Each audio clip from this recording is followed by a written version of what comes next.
자, 뒤에 이제 한번 그 장사 등에 관한 법률 한번 이제 간단하게 여기는 그 면적, 면적을 위주로 한번 잘 한번 저번에 한번 꼼꼼하게 한번 써봤습니다. 자, 먼저 용어 정의는 여기는 뭐 특별하게 나올 거는 아예 없을 정도고요. 자, 세 번째 특히 이제 자연장.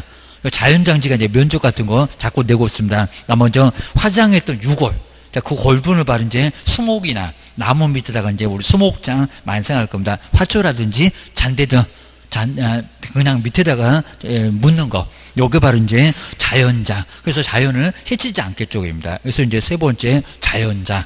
면적도 상당히 컸을 겁니다. 개인 그리고 가족의 자연장지 100제곱미터 미만 그런 숫자. 그리고 종중 문중에다가 허가받는다. 자연장지 아니다. 신고다. 산전 신고다. 그거 시험 문제 24회 등에 나온 적이 있었습니다. 기억하셔야 됩니다. 그다음에 아래쪽에 특별하게 뭐 어려운 용어 아예 없을 정도니까 여기는 14번까지 용어는 뭐 시험 문제 나오지는 않습니다. 그 정도 보고 이제 옆에 보실까요? 153페이지 이제 숫자 꼭 정리하셔야 됩니다. 개인 묘지 여기 매장이네요. 묘지 그런 거 보니까 매장 얼마 30제곱미터 초과할 수 없다. 요 30을 자꾸 60 그리고 최근에 또 20이라고 자꾸 숫자를 속여서 냈습니다. 30제곱미터 이하 초과해서는 안 된다. 30까지는 괜찮다. 요 소리입니다. 그 다음 이제 두 번째, 개인 묘지 말고 이제 2개 이상의 묘지는 바로 점유 면적 얼마, 즉 합장에다가 20, 이렇게 시험 문제 최근에 요거 자꾸 지금 숫자를 여기서 지금 자꾸 바꿔서 내고 있습니다. 공설, 그리고 가족묘지, 종중문종, 지금 다 2개 이상이죠. 개인 묘지만 빼라, 이런 소리입니다. 법인묘지, 이제 묘지가 엄청 클 건데, 안에 한 기당, 요 한 기당이 바로 점유, 한 기당은 점유 면적 얼마다? 10이다. 그러니까 여기다 이제 30 그러면 약간 헷갈립니다. 근데 여기는 2개 이상이 묘지니까 3분의 1만으로 묘지 면적. 이 묘지 면적이 크면은 1년이나 징역이 있습니다. 그 정도로 문제가 됩니다. 합장 얼마다? 15. 합장은 15. 20이 아니라 15다. 이런 숫자는 또 계속 시험 문제에 내볼 만합니다. 꼭 기억을 주셔야 됩니다. 그 다음 이제 세 번째, 원래는 15년이었다가 지금 얼마로, 설치기간 30년. 저건 아직 바꿔놓고 아직 시험 문제 좀 안 내봤습니다. 올해는 꼭 나올 것 같다. 여기는 30년. 그러니까 옛날에는 15년 그랬습니다. 15년 X라고 한번 꼭 써놓으셔야 됩니다. 예전에는 15년 그랬지만 저렇게 2015년부터는 바꿨어. 주셔야 됩니다. 그리고 이제 두 번째, 30년 안에서 한 번 정도만 딱 연장을 할 수가 있습니다. 자, 두 번째 저 끝에 볼까요? 1회 한해서 30년으로 연장. 그러니까 결론적으로 60년 가는 건 똑같습니다. 근데 옛날에는 15년씩 3번을 연장했습니다. 지금 얼마라고요? 30년으로 주고 한 번에 한해서 연장하면은 60년까지 사용을 할 수가 있다는 겁니다. 그러고 나서 이제 1년 이내에 묘지를 철거를 해야 된다는 겁니다. 그러면 시신을 이제 화장해서 봉안하게 되면 아예 묘지가 흔적 없이 없어집니다. 요걸 바로 이제 후손들이 해라. 라고 해서 이제 2001년 이후에 설치되는 묘지는 바로 이제 이렇게 철거할 의무가 발생합니다. 꼭 기억하셔야 됩니다. 그 다음 이제 네 번째 사설 묘지인데 아까 이제 개인 묘지 설치해 놓고 나서 얼마이네? 30. 그러니까 면적도 30, 기간도 30, 30일 이내. 그리고 300만 원 이하 과태료를 얻어맞을 수가 있습니다. 이내 신고를 안 하면. 기억해 주셔야 됩니다. 그 다음 이제 두 번째는 이제 전체 설치 면적 나왔습니다. 가족묘지 얼마? 100. 그러니까 하나씩은 12이고, 그거 모두 모아놓으면 100제곱미터 이하까지는 설치를 할 수가 있다. 자, 이런 면적은 계속 시험 문제에 내볼만 합니다. 그리고 종중, 문중 묘지는 얼마다? 1000. 10배가 더 커졌나 봐입니다. 이런 숫자 바꿔볼 만하고요. 종중에다 100이다. 종중에다 10,000이다. 아니다. 그입니다. 1000이다. 그입니다. 그리고 법인 묘지는 커라. 10만 제곱미터 이상. 여기도 10,000 그러면 안 됩니다. 10만 제곱미터 이상으로. 다른 거 다 이하인데 여기는 오히려 크래요. 10만 제곱미터 이상으로 설치를 해야 됩니다. 그리고 두 번째 가족묘지는 가족묘지 등은 2개 이상이니까 허가. 여긴 신고가 아닙니다. 허가를 받아야 한다. 허가 안 받으면 2년이나 징역에 2천만 원 이하 벌금을 얻어맞습니다. 자, 그 정도로 문제가 됩니다. 그리고 세 번째, 봉우리가 너무 높지 말라는 겁니다. 저기 뭐 어디 하느님하고 대화할 거요? 얼마? 봉분 얼마? 1m.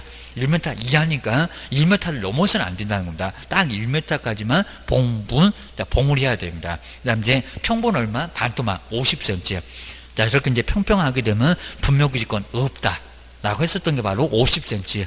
이하가 바로 평분 주연시됩니다.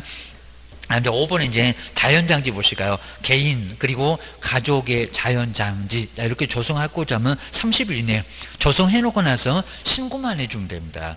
면적도 100제곱미터 미만 그리고 30일 이내 신고만 해주면 되고요. 그 다음에 우리 가족 여기 이제 신고는 신고인데 가족의 자연장지는 사후 신고고 그 다음에 종중하고 문중은 뭐다? 요거는 사전 신고. 신고가 약간 다릅니다. 가족에다가는 사후 그 다음에 종중, 문중에다가 사전. 그러니까 신고는 맞지만은 여기는 약간 시기가 다릅니다. 저기 개인하고 똑같대. 가족은 면적도 똑같대. 100제곱미터 이하. 면적은 심하게 안 물어봤지만 절차가 뭐게? 종중, 문중의 자연장지 뭐게? 시험 문제 물어봤습니다. 신고. 여기는 허가가 아니요. 주의해 놓으셔야 됩니다. 면적도 2000이나 됩니다. 종중, 문중은. 남제 법인의 자연장지 여기는 허가입니다. 규모가 너무 커서 얘는 또 5만 제곱미터 이상.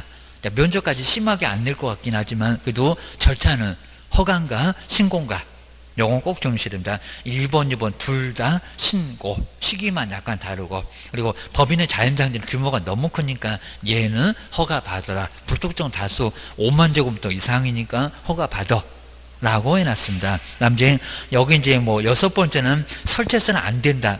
그죠? 여기 이제 설치해서 정말 안 된다는 지역, 주거지역, 상업지역, 공업지역 안 될 거고 아마 녹지 지역에는 보존 녹지 이런 지역은 안 될 겁니다. 하지 말아라. 수변, 물하고 가까우면은 묘지 설치하지 말아라. 그리고 네 번째 우리 저번에도 한번 써봤죠. 개인하고 가족의 자연장지는 도로. 그다음에 이렇게 선로. 지금 이제 철도를 선로라고 바꿔놨습니다. 사람이 안 사네? 하천. 그러면 조금 더 붙여도 괜찮겠죠. 개인하고 가족이니까 200. 근데 만약에 묘지가 커져서 종중하고 종중 문중하고 법인 묘지면 300에 200, 300. 그리고 300, 500. 요거 꼭 기억하셔야 됩니다. 이렇게 이제 심하게 세부적으로 해놓고 아직 시험 문제는 안 내봤다. 그리고 옆에 이제 25 이상입니다. 인가 사람이 사네? 덧대라. 학교. 그리고 공중이 수시로 집합하는 장소에는 200 다음에 얼마라고요? 300. 근데 면적이 커졌습니다. 여기 이제 문중, 종중 하고 법인 묘지는 거기 옆에 있네요. 500. 하다 200, 300, 300, 500. 요건 잘 기억을 좀 해주셔야 됩니다. 그 다음 이제 뒤로 한번 넘겨보실까요? 그 다음 이제 뭐 접도고요. 하천. 그 다음에 농사지는 농업지는 그죠? 이런 쪽에 묘지를 설치해서는 안 되고요. 한 번도 거의 묘지 설치하는 지역 이런 거 안 물어봤습니다. 금지고요. 이거 너무 간단해서 그런 것 같습니다. 군사시설 보호구역도 안 돼. 군사기지, 군작전 수행할 때 묘지가 있으면 장애물이요. 이런 것 같습니다. 그 다음 이제 타인 토지에다가 분묘를 설치했을 때 무단으로 설치하게 되면 묘지 개장할 수가 있습니다. 그리고 가로처럼 3개월 이상 이런 것들 꼭 물어볼 것 같긴 한데 3개월 이상 기간을 정해서 공부한 후에 개장을 할 수가 있다는 겁니다. 그 정도 정리를 해주신 것 같습니다. 그 다음 이제 8번째 묘지는 사전에 매매하지 말아라. 이건 거의 아마 내본 적 없는데 매매할 수 있는 나이가 70세 이상이었을 때 얘는 가능하고 저걸 아마 뭐 60이나 80으로 바꿔볼 것 같기도 하고 70세 이상이었을 때는 묘지를 사전에 매매할 수 있다 라고 기억을 해주시면 될 것 같습니다. 나머지 뭐 기타 쪽에서 이제 매장 해놓고 나서는 30일엔 또 신고를 해야 되고 입니다. 무연고 아예 주인이 없는 묘 요거는 봉안 아예 없애버리고 봉안할 수도 있습니다. 저렇게 국가가 지방에서도 나설 수가 있다는 겁니다. 아직 안 내봤지만 조금 정리를 해놓으시면 될 것 같습니다. 특히 이제 면적 100이다 아니면 1000이다 10만 이상이다 점이 먼저 30이다 10이다 합장은 15다 이런 면적만 잘 기억을 해놓으시면 문제는 어렵지 않게 풀 수가 있습니다. 그리고 이제 11번째가 이제 우리 1차에서도 반드시 나올 건데 명신탁. 요 명신탁 같은 것은 다시 한번 꼭 정말 1차도 2차도 모두 결부가 되고요. 우리 법령에서도 지금 시험 문제가 계속 문제풀이집에서는 자세히 나올 건데 시험 문제가 지금 계속 시험 문제가 같이 1차가 됐고 2차가 됐고 계속 지금 시험 문제가 나오니까요. 바로 154페이지 이제 부동산 실거주자 명의등기에 관한 법률 명의신탁은 하지 말라. 이렇게 이제 명의신탁 금지. 우리 실무에서도 명의를 신탁하겠다. 그럼 우리는 절대 띄어서는 안 된다는 겁니다. 조심하셔야 됩니다. 먼저 첫 번째 이자간. 요 이자간의 명의신탁은 두 사람 사이 신탁자하고 수탁자. 이자간 명의신탁. 근데 이자간 명의신탁은 앞으로 뭐 시험 문제는 계속 안 나오긴 하겠지만 그래도 이제 횡령자가 있냐 없냐 찾아가는 방법이 좀 다르니까 이자간 명의신탁은 조금 정리를 하셔야 됩니다. 그리고 이자간 명의신탁은 이전 그러니까 신탁자가 이전하니까 요걸 이전형. 이런 형태로도 시험 문제 바로 나옵니다. 이전형 명신탁이다. 그러면 우리 계약형 그리고 등기형 그런 거 아닙니다. 3자가 아닙니다. 신탁자가 가지고 있었던 것을 바로 넘겨주니까 이전형 그렇게 부릅니다. 자, 그럼 이제 갑을 먼저 보실까? 갑을 이제 여기는 신탁자. 그러니까 요 신탁자가 자기가 가지고 있는 재산을 넘기겠다는 겁니다. 근데 요 신탁자가 뭐 하려고? 탈세. 자, 지금 있는 건 재산밖에 없습니다. 지금 아직도 막 2주택, 3주택 난리가 날 것 같으니까요. 세금을 빼돌리려고 명의를 맡길 생각을 한다는 겁니다. 그 다음 이제 탈법.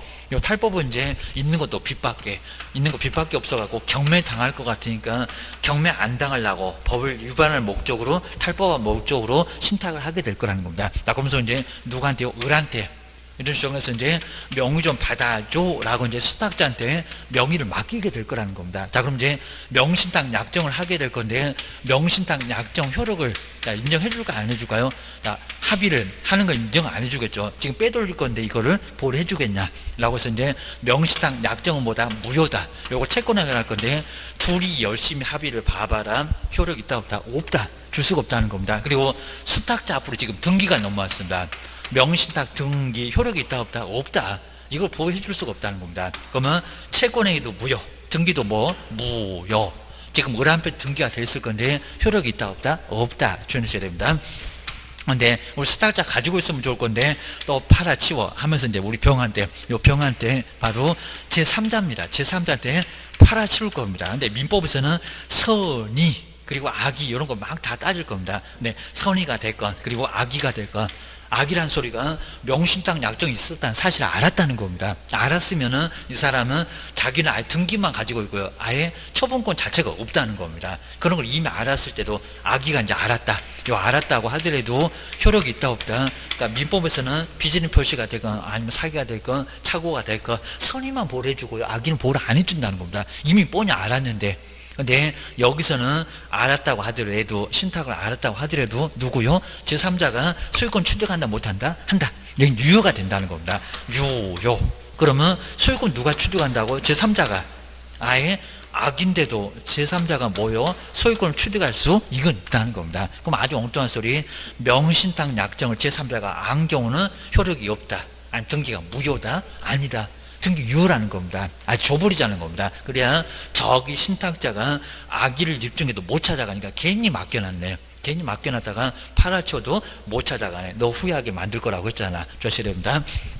근데 제3자가 어떤 경우도 소유권 여기 취득할 수 있다? 아니다. 그럽니다. 그리고 조금 주의하시게 그냥 가담만 이거 적극 가담하고 다릅니다. 그냥 가담만 쓰다. 나 주면 안 되겠니? 그래서 줬다는 겁니다. 그건 괜찮습니다. 근데 안 준다는데 막 심하게 빼앗아 갈 정도로 맨날 술이나 먹여갖고 그냥 정말 아예 수탁자가 나 이러다 술 먹다 죽었다 해갖고 어쩔 수 없이 넘겨줄 수밖에 없었다는 겁니다. 그건 효력이 있다 없다? 없다. 그러니까 이중매매도 적극적으로 가담했을 때 거기 뭐랍니까? 무효. 그냥 가담은 다르다는 겁니다. 조금 뭐라고 했더니 준대. 그건 괜찮다는 겁니다. 이제 안 준다는 거 빼앗아 올 정도가 됐을 때 거기는 무효. 이건 103조 위반이나 다름없다는 겁니다. 심해도 너무 심했잖아. 그러니까 어떤 경우도 소유권 취득할 수 있다. 그러면 이런 경우도 소유권 취득할 수 있니? 겁니다. 그럼 신탁자가 내놔. 그러면 저거 줘야 된다는 겁니다. 요건 기억하셔야 됩니다.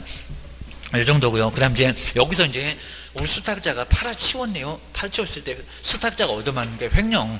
우리가 보통 이제 회사 공금을 몰래 막 빼들어가고 자기 호주머니에 집어넣는 게 횡령죄인데 요 횡령죄 성립할까 안 할까요? 해요. 이걸 한다는 겁니다. 요거 꼭 주셔야 됩니다. 그러니까 여기만 횡령죄가 성립한다는 겁니다. 왜냐하면 신탁자가 맡겨놨잖아요. 맡겨놨으면 보관을 해야 되는데 보관을 하지 않고 팔아치웠으니까 이렇게 등기 맡겨놨을 때 여기는 보관을 해야 될 의무가 있다는 겁니다. 보관할 의무가 있는데 보관 안 하고 팔아치웠으니까 횡령죄 5년이나 징역이 있다는 겁니다. 횡령죄 성립한다 안 한다? 한다. 자, 그 다음 이제 신탁자 꼭 주의하실까요? 신탁자 보고 찾아오라고 여기 이제 실명 등기. 실명으로 등기를 할 의무를, 실명 등기할 의무를 부담시킵니다. 근데 만약에 등기를 안 하면 이행강제금, 이행할 때까지 이행강제금을 때린다는 겁니다. 이행강제금 부과합니다. 자, 그러면 10%, 요거 이제 10%하고 20% 과징금 얻어맞고 나서 실명등기 안 하면 10%, 20% 얻어맞을 건데, 그러면 이행강제금 얻어맞지 않으려면 어떻게 찾아가야 되냐고. 어떻게 찾아갑니까? 네 명의 가져와라. 명의회복입니다. 명의회복을 통해서 우리 푼트문에 잘 나와 있을 겁니다. 근데 그거 보면서 이제 조금 이해하시면 금방 알 수가 있습니다. 명의 찾아와. 그래서 여기 명의 있는데 네 명의 가져와라. 요 소리가 명의회복, 진정 명의회복입니다. 명의회복을 통해서 안 찾아오면 이행강제금 계속 들게 팔 거예요. 여기입니다. 교도소 보내고 과징금 때리고 그리고 이행강제금 때리고 해서 이제 나중에 명의회복으로 찾아와야 된다는 겁니다. 주의하셔야 됩니다. 그래서 이제 여기 찾아오는 방법, 거기 이제 괜히 또 등기용에다가 명의회복 이런 소리 많이 합니다. 아니면 등기용에서 명의회복, 여기 이제 횡령죄가 성립한다, 안 한다. 그러니까 여기 이제 이자 간의 명의신탁이 있으면 횡령죄가 성립하지. 저기서 이제 신탁자 걸 맡겨놨으니까. 이렇게 신탁자 걸 맡겨놓지 않는 형태에서는 아예 횡령죄가 이제 성립하지 않는다. 주의하셔야 됩니다. 근데 우리 시험 문제는 이것도 이제 1차에서도 마찬가지인데 2차에서도 이제는 3자간 명의신탁이 시험 문제 나오지.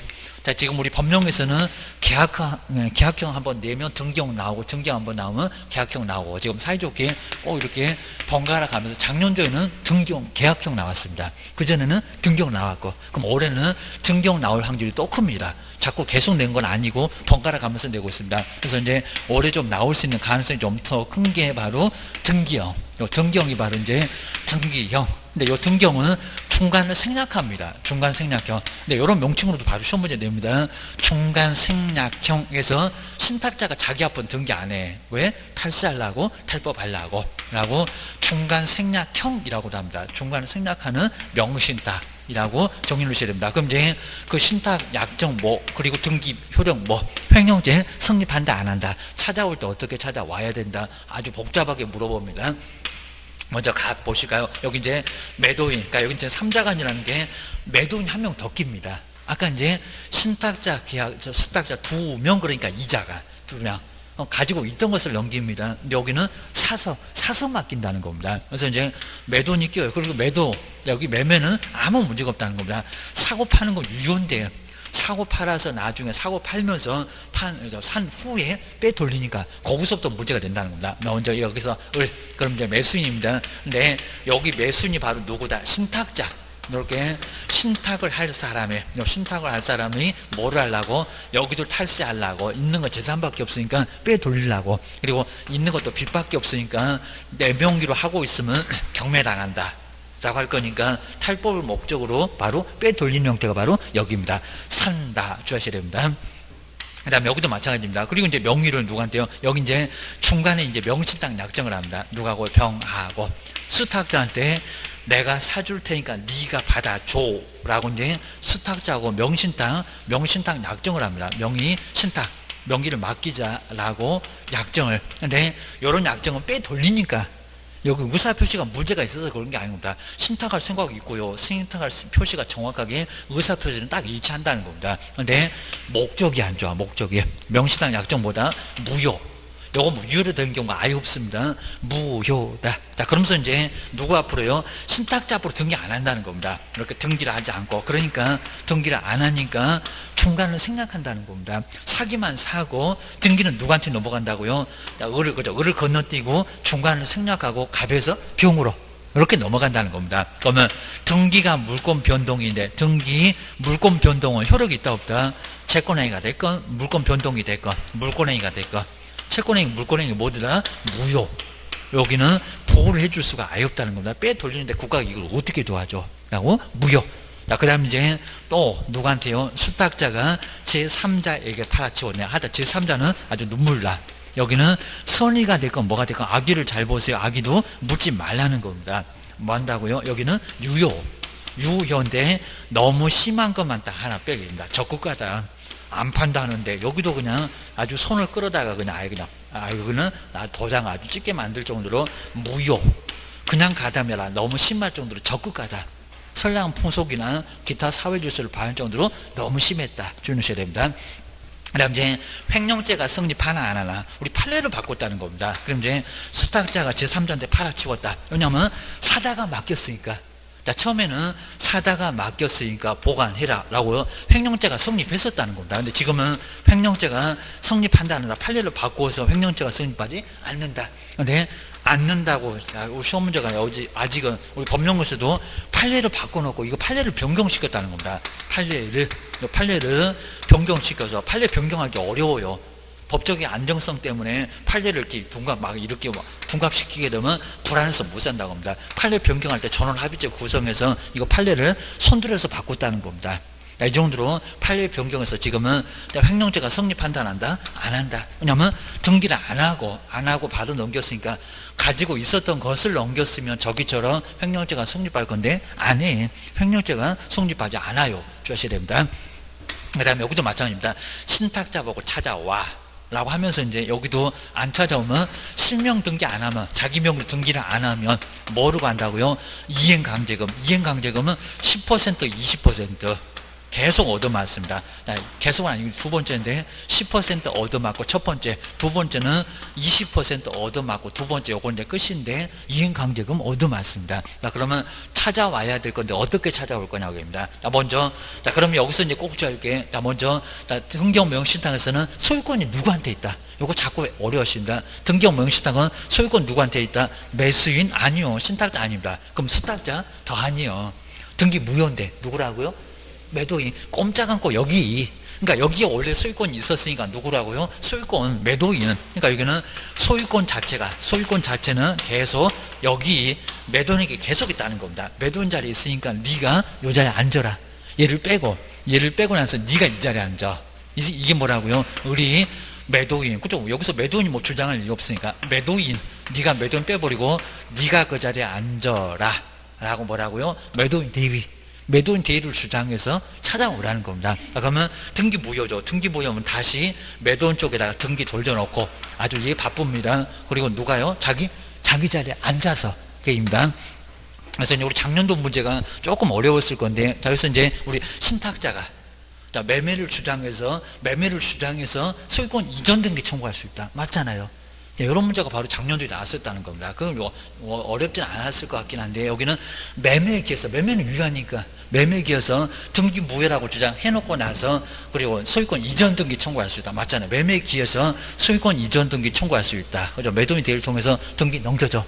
그래서 이제 무효라고 주장해서 등기 다시 원상복귀 해놓고 나서 자기 자리에 앉아서 매매는 유효하니까 사서 빼돌리니까 그 후에 미입다는 거지, 매매는 아무 문제가 없다는 겁니다. 사라고 빼돌리니까 거기서부터 문제 삼을 거야 됩니다. 소유권 이전 등기 청구해서 찾아올 수 있다는 겁니다. 이런 식으로. 그래서 이제 찾아올 때 어떻게 찾아오고, 수탁자가 횡령죄가 성립하나 안 하나, 그리고 약정 효력이 뭐고, 명시당 약정, 그리고 등기 효력이 뭐고, 아주 조목조목 물어봅니다. 주의하셔야 됩니다. 그리고 이행강제금 있냐 없냐? 있어. 근데 등기형 말고 계약형에서는 이행강제금 있는지 없는지 한번 봐봐봐. 주의하셔야 됩니다. 두 번째가 이제 계약형. 계약형. 요거 이제 작년도에 나와서 이제 올해는 안 나올 가능성이 좀 있지만, 계약형 명의신탁. 계약 둘이 엄청 친하고 위임.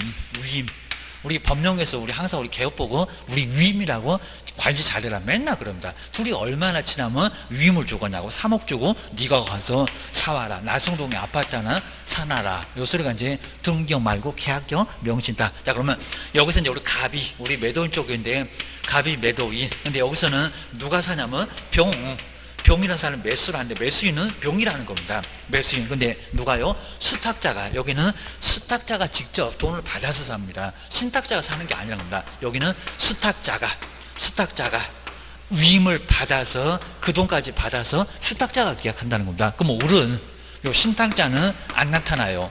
요 신탁자는 뭐 한다고요? 자금을 바로 뭐 한다? 3억을 바로 조달을 해주고, 자금 조달해주고, 네가 가서 직접 아예 돈을 줘버리고 네가 가서 사라. 네 명의로 하고 있어라. 요거 바로 이제 여기는 계약형 명의신탁입니다. 그러면서 이제 매매 관계에서는 안 나타날 건데, 이렇게 매매가 있는데 여기 명의신탁 약정하면서 돈 줬다. 명의신탁 약정이 이미 있었다는 겁니다. 근데 명의신탁 약정 요것들이 뭐 하려고 한대요? 탈세하고 탈법이니까 약정 효력이 있다 없다 무효. 하여튼 명의신탁 약정만큼 보호 안 해줄 거예요. 보호 안 해준다. 근데 주의할 게 매매도 유효긴 하지만 이제는 등기가 넘어가는 물권 변동 효력이 있을 거요? 없을 거요? 여기가 아주 중요하다는 겁니다. 기억하셔야 됩니다. 근데 우리 매도인이 여기 느낌이 오잖아요. 저것이 나한테 분명히 돈 주는데 왜? 등기는 자기 앞으로 안 하고 다른 사람한테 넘겨달라고 하나. 여기는 이미 명신딱 있었다는 거예요. 느낌이 온다는 겁니다. 근데 여기는 자금을 줬는지 안 줬는지 전혀 모른다는 겁니다. 전혀 몰라요. 그냥 여기서 돈을 받아서 사는지 어떻게 알겠냐고. 그냥 돈은 수탁자 돈이겠지라고 다 믿을 건데. 라고 해서 원상복귀해 놓으면 너무 여기는 법적인 안정성에서 문제가 될 겁니다. 그래서 이제 매도인이 뭐 했을 때 매도인이 선이라는 게 모른다. 명신당 약정을 전혀 모른다. 오히려 반대로 악이면 보호를 안 해준다는 겁니다. 선이라는 조건에서 그러면 등기가 뭐라고요? 이 조건 충족했을 때 등기가 유효. 여긴 등기가 유효로. 자, 그러면 소유권 누구한테 있겠습니까? 수탁자, 유효. 등기가 넘어간다는 겁니다. 그래서 누구한테 소유권이 있다고? 소유권이 누구한테 있냐? 여기 수탁자. 그래서 이제 다 나왔습니다. 아까 저 이자가 명시다, 소유권 누구한테 있다고요? 신탁자 때 그대로 있고 무효니까. 그리고 등기형 명시당은 누구한테 있다고요? 매도인. 그냥 매도인한테 꼼짝않고 해서. 그러니까 매도인에게 소유권이 있으니까 네가 그 자리에 앉아라. 여기 있으니까 입니다. 그리고 여기 누구한테 너 가져갑니다. 신탁자 골당이나 먹어라. 너 가져. 수탁자. 요 선이라는 조건을 충족이 되면 수탁자한테 소유권이 가요. 조하셔야 됩니다. 그 다음 이제 여기도 이제 정의입니다. 하다 제3자는 아예 그냥 눈물 나. 맨날 여기는 선이도 그리고 악이도 묻지도 말고 따지지도 말고 저기 이순재 아저씨죠. 그냥 묻지도 말고 따지지도 말래요. 뭐요? 유효 너 제3자 너 가져라 라고 하더니 넘어가면 이제 못 찾아와. 딱 하나 적극까지 하면 안 준다는데 맨날 술이나 먹여갖고 너무 심하게 들이대서 가져왔다. 그러면 이건 보호해줄 이유가 없다. 이건 보호가치가 없다고 합니다. 무효. 그리고 여기도 이제 근데 여기서는 횡령죄가 성립할까 안 할까요? 지껏 자기가 바로 너 가져. 횡령죄 있다 없다? 없다. 그죠? 이건 횡령죄가 없다. 근데 주의할 게 횡령죄가 없는 건 맞는데 팔아치웠네요. 팔아치웠으면 다시 3억이 수탁자 손 안에 들어왔는데요. 그럼 3억이 들어왔으면 그거 누구 돈이냐고. 그죠? 신탁자도. 그러면 내 돈 내놔라. 부당한 이득을 챙기고 있네. 그럼 뭐라고요? 신탁자가 취득은 안 되는데 뭐라고? 팔면 뭐래요? 뭔 주장할 수 있다고요? 부당이득. 요거는 부당이득을. 부당이득 뭐 해라? 반환해달라. 대원칙이니까 부당이득 반환은 된다 안 된다? 요건 된다. 요건 가능하다는 겁니다. 주셔야 됩니다. 근데 요건 가능한데요. 안 찾아온다고. 지금 수탁자 안 있는데 여기다가 실명 등기 안 한다고. 요거 잘 보셔야 됩니다. 실명 등기를 하지 않는다고. 이행강제금. 이행할 때까지 줄줄이 편당 아까 봤네요. 이행강제금. 먼저 첫 번째는 10%, 두 번째는 10% 아니요. 두 번째는 20% 이행강제금. 이거 부과할까요? 안 할까요? 안 해요. 못 해요. 그죠? 수탁자의 아예 소유권 가가지고 소유권 찾을 수가 없는데 여기다가 신탁자 보고 안 찾아온다고 여기다가 두들겨 펴면 뭐 어쩌라고요? 그러니까 오히려 이제 수탁자 줘버리는 게 골탕 먹이는 거지. 여기다가 신탁자가 저기 수탁자 줘라. 그러면 국가가 또 불법 도와주는 거 다름없다는 겁니다. 뭐 여기 주권을 왜 주냐고 합니다. 그러니까 여기는 아예 그냥 너 그저 가져라 해갖고 수탁자한테 넘어가 있고 이거 찾아올 수가 없다는 겁니다. 그러니까 이행강제금 있다 없다? 없다. 이행강제금은 여기는 없다라고 이렇게 열으셔야 됩니다. 자, 그러면서 우리 법령에서는 그 만약에 20년 점유 취득시효 있잖아요. 20년 점유를 하게 되면 점유 취득시효. 여기 취득시효. 그럼 취득시효면 20년 갔을 때 소유권을 취득할 수 있을 건데, 이렇게 소유권을 취득할 수 있을 건데, 여기는 신탁자가 가능할까요? 어느 경우나 신탁자가 가능할까요? 아니면 수탁자가 가능할까요? 그러니까 누가 자주점유 할까요? 누굴까요? 그죠? 여기는 신탁자만. 그리고 수탁자는 아예 안 돼요. 어느 경우나. 왜냐면 여기는 남의 돈을 받았죠. 지가 무슨 생각을 하건 남의 돈을 받아서 사고 본인 앞으로 등기를 했을 뿐이라는 겁니다. 그렇다고 20년 점유했다고 자기 거 이건 안 된다는 겁니다. 근데 20년 갔을 때 20년 가격을 이미 팔아치웠을 건데, 그리고 배째라 해도 이제 못 찾아오긴 할 건데 부당이득 반 안 줘버려도 될 거니까요. 그러니까 여기는 이제 나중에 20년 점유했을 때 내 거 가져와. 이제 여기는 가져오면 됩니다. 자금 여기서 대줬으니까. 그러니까 여기서는 자주점유가 인정된다는 겁니다. 그러니까 여기서도 신탁자가 20년 점유하면 내놔. 이건 가능하다는 겁니다. 그 다음에 여기도 가능하겠죠. 신탁자가 20년 지났으니까 내가 사다가 맡겨놨잖아. 맡겨놨으니까 내 거 가져와. 달라고 해서 20년 점유했을 때는 취득시효 주장이 된다는 겁니다. 한번 정리해 주셔야 됩니다. 그리고 여기도 당연히 되고, 잠시 맡겨놨잖아요.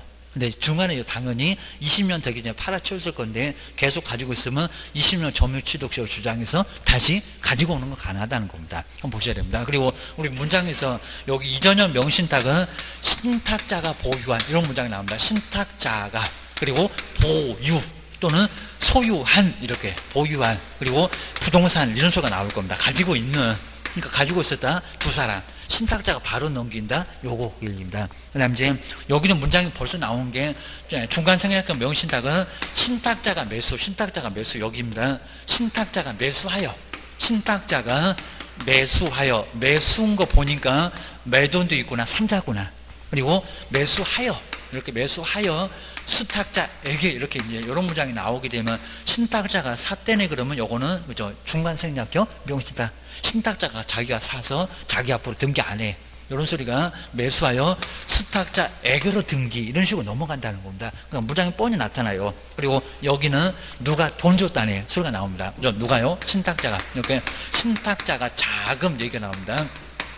신탁자가 자금을 조달, 뭐 아니면 돈 주고 이런 소리가 나올 건데, 조달해 주고 나서 이제 이런 소리가 나올 겁니다. 신탁자가 돈 줬다네. 신탁자가 돈 줬다네. 누구한테? 수탁자한테 돈 줬다네. 수탁자는 그걸 받아서 수탁자가 샀다네, 그입니다. 그러면 매도인 쪽에서 선이면 거리 안정도 생각하니까 넘어가야 된다는 겁니다. 그래서 매도인 좋고, 넘어가면, 그리고 수탁자 줘버리면 신탁자 또 골탕 먹고 하니까 이거는 줘버리는 게 여러 가지 측면에서 신탁자 골탕 먹일 수 있다는 겁니다. 매도인도 거래 안전 때문에 넘어가야 되고 하니까 수탁자 너 가져.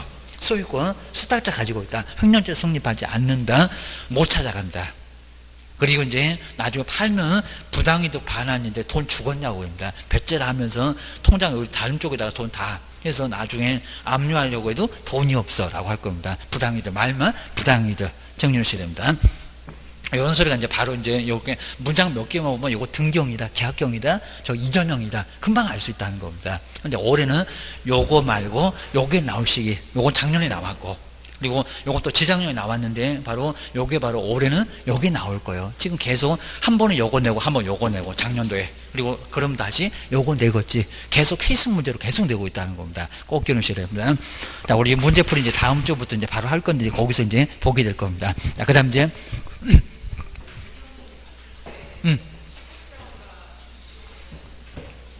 안 돼요. 수탁자는 절대 안 돼요. 수탁자 남의 돈을 받아서 산 거니까 요거는 20년 점유해도 안 돼요.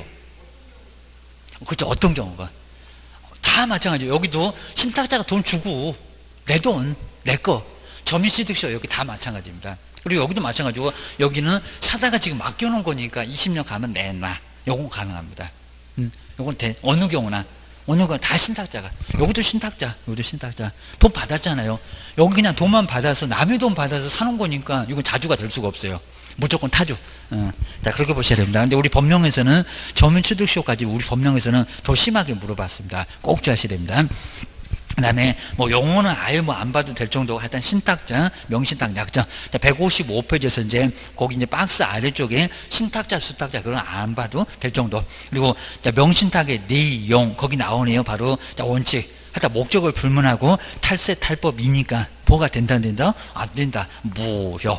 무효인데 아까 누구였을 때, 명의 수탁자가 계약을 했을 때 바로 이제 거기에 계약경, 거기서는 유효가 돼. 자, 위쪽에 그냥 원칙을 일단 무효다라고 나왔고요. 그리고 명신탁이 종종, 그리고 배우자 이런 사이에서는 탈세 목적이 아니었을 때, 거기도 탈세 목적이었을 때는 거기는 문제가 된다는 겁니다. 우리 양도담보 돈을 갚으려고, 빚을 갚으려고 이전하는 거니까 거기는 문제가 없죠. 돈 안 갚으려고 빠져나가는 미꾸라지 같은 게 문제가 되지, 여기는 아무 문제가 없다는 겁니다. 그래서 괜찮고, 그 다음 이제 네 번째가 이제 본격적으로 명신탁, 약정, 효력이 있다 없다? 없다. 하여튼 약정은 어떤 것도 보를 안 해줍니다. 탈세인데, 탈법인데 국가가 어떻게 도와주겠어?